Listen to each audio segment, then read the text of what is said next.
What's up guys, and welcome back to another episode of the Realistic Career Mode. This is episode number 13 and we're starting today's stuff on the back of the big victory against Leeds United at Ellen Road. As you can see the table right now, 8 games to go. It is officially the business end of the season and we are 9 points behind our first opponents today, Chelsea, and Steven Gerrard's Aston Villa side, who we also have a game in hand on as well.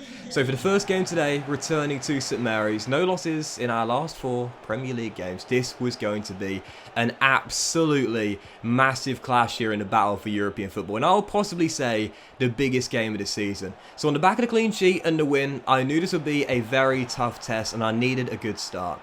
6.5 minutes in, I'd fallen behind. Yup, and N'Golo Kante, the former Leicester midfielder, got his first goal of the season. And is it just me?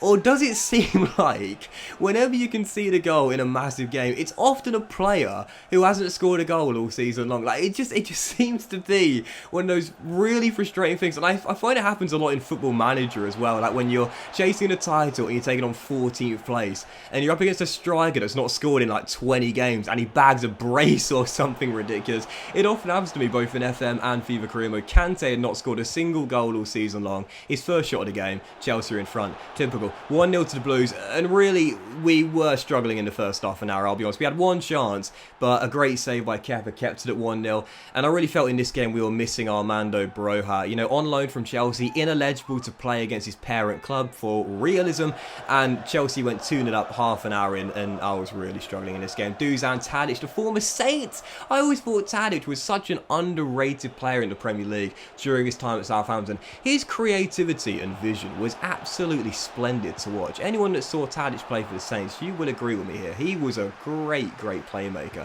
His vision at sometimes was just on par with anyone else in the Premier League. But even so, we were down by 2 at the break. Sam Johnston prevented it coming from free as well.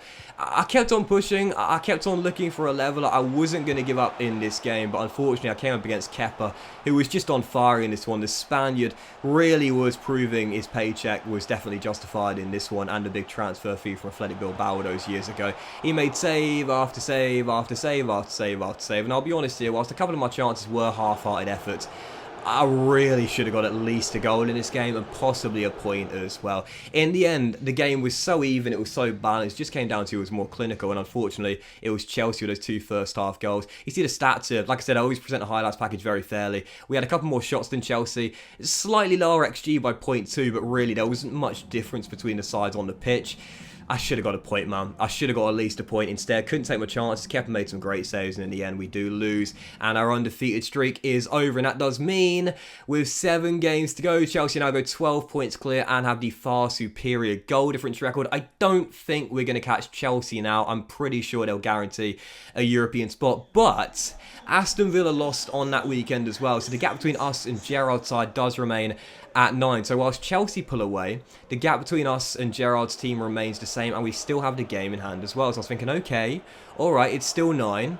So missed opportunity against Chelsea, big blow, but don't get yourself into a bit of a pickle. We still have an outside shot of catching Aston Villa, and if not finishing in the top 6, then finishing in the top 7. Get a result against Arsenal and we'll put the pressure on. So just like against Chelsea, I was thinking, right, come on guys, fast start, let's weather an early storm, make sure we stay tight defensively, and 8 minutes in we're a goal down. And again, I conceded in the first 10 minutes, Bukayo Saka giving the Gunners the lead, and I was thinking, man, oh man, like 2 of the biggest games of the season and the worst possible start. A goal down inside the opening 10 minutes against both teams, and then 26 minutes in, had it not been for Sam Johnston making a good stop at his near post here, we would have been 2 goals down. Alexander Isaac denied, still trailing by a goal. Hadn't really had any chances in the first half an hour, but we got 1 on the counter here. As we come on the break from the corner, JWP finds Che Adams storming through, spots the run of Ritsu Doan, our player of the season, holds it up nicely.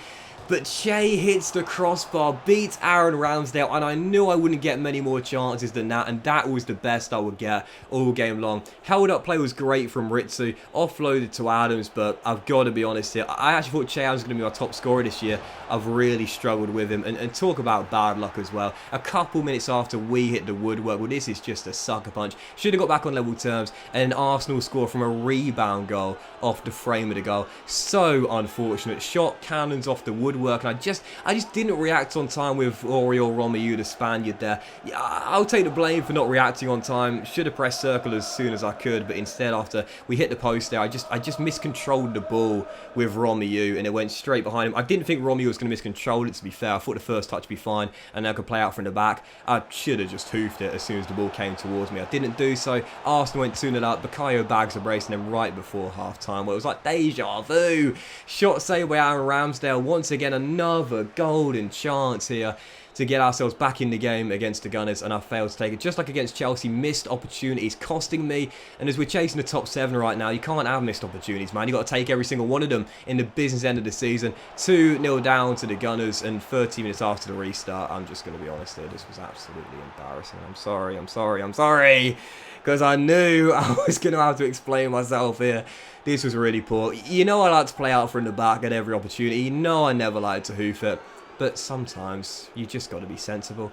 What on earth was I doing here? You know, taught this in junior football. I was, you know, don't play the ball across your own penalty area. And preferably don't backheel it across your own 6-yard area either. Goodness gracious me. I mean, seriously, I just thought, you know what, just flick it back to Sam and we'll pass out from the back and we'll be alright. That is one of the worst goals I conceded in this year's FIFA. So get your fill, you know, have your laughs. Even I was laughing a little bit at myself, but crying on the inside because that wrapped it up. Alexander Isak made it free. And once conceded that goal, I was like, oh, forget it. Just fade me, fam. Honestly, what was I doing there? Absolutely terrible with KWP. Just gifted Alexander Isak the goal on the platter. He duly obliged. 3-0, the final score. Back-to-back games without a goal. Back-to-back defeats. And I've got to say now, the chance of making Europe has taken a massive hit. So I thought, okay, alright, 6 games to go. And those were tough games, to be fair, against Chelsea and Arsenal. We weren't expecting to get results anyway, but I'm disappointed I couldn't get at least a point in one of those 2 games. But for our third and final game, there is still time, and we've got a favourable run of fixtures to end the season off. And it begins right here. Watford at St Mary's, 18th place, and under Roy Hodgson struggling to keep themselves up. We're definitely firm favourites despite back-to-back defeats. Get a big win in this game and we still have the chance. But we can't afford another slip-up. Fail to win this game and it's basically all over. We have to win this one. And we have the perfect start to the game as well. After the past 2 games, conceding goals in the opening 10 minutes, I realised I had to have a much better start in this game, and we did. Joel Rebo's first in the Premier League and third of the season gave us the opener, and whilst we almost went 2-0 up 10 minutes in, it was all Southampton in the early stages. We were knocking the ball around very comfortably, playing some very easy on the eye, pass, possession-based football, and 17 minutes in, as Perot finds Armstrong, he offloads to Rebo, the goal scorer, back to JWP, as we look for an opening in that Watford backline. The yellow shirt swarming around the ball, not giving me much of an opening until I found one. Rebo, 25 yards from goal, slides it through to Adam Armstrong, and it's a brilliant team goal as we get ourselves the second. And sometimes you just got to be patient, you know. Sometimes you've got to be patient and look for that opener. I know it can be frustrating at times where you just can't find a little opening, a little gap in the back line, but eventually, if you wear the AI down, knocking the ball from side to side, dragging them slightly out of position, making them press a little bit, they might lose their discipline and you might find a gap. Exactly what happened for our second goal. Armstrong, the beneficiary, as Rebo gets the assist to go along with the goal, and we're 2-0 up on Watford. And I was thinking, okay, this is going to be the win we desperately need, and there is still a chance of European football. We can hold on to it. 16 minutes to go, still leading by 2 after a great save by Johnston. How about this? For an assist from Keane, Lewis Potter in from the Tigers, whipping one to the back stick, and for Armstrong, that's his second goal in 4 games there. Great ball across by Lewis Potter off the bench. Armstrong takes advantage. We are 3-0 up and the win is in the bag. It is exactly what we needed. There'll be 5 games to go. This is going to be a big result. Can we get a clean sheet as well? Well, unfortunately, we probably wouldn't. 5.5 minutes on the clock. This was so frustrating. Jerome, out of the academy, he's been solid since coming in, gives away a spot kick and gets a yellow card. But really, was this a pen? I don't think so. He's trying to block the shot there. Yes, he takes the man down, but he's not going for the man. He's got eyes on the ball trying to block it. I don't think that was a penalty myself in my very biased position, but Watford would score from it and ruin the clean sheet, unfortunately. But that is what you call an AI on ultimate penalty.